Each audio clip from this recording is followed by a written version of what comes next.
Suppose we want to convert this coordinate point, which is in rectangular coordinates, to polar form. Well, graphically, 4, comma 4 root 3, which is a little bit bigger than 4, would be somewhere over here in that first quadrant.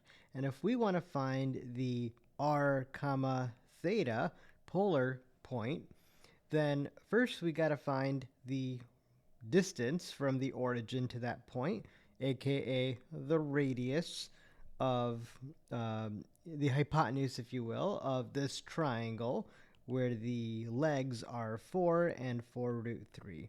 So first step is just to always use Pythagorean theorem to find the length r. So in this case, r squared would be 4 squared plus 4 root 3 squared. So doing that out, 4 squared is 16. We could square the 4 to get 16. We could square the root 3 to get 3. And overall, this is just going to be 64. And so that's r squared is 64, which means r is 8. So 8 is that length over there. So now we just got to figure out the theta, the angle here.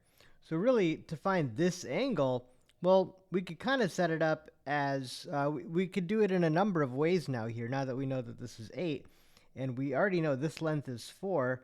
So again, think about it as a triangle where if this length is 4, this length is 4 root 3, and this length is 8. There's a number of ways in which you could do it. The default, if you don't have this 8 available, if you didn't do this math, or if this is a weird number or whatever, is that the angle here, the tangent of that angle, is always just the opposite over adjacent. So y, the y coordinate point here, over the x coordinate point.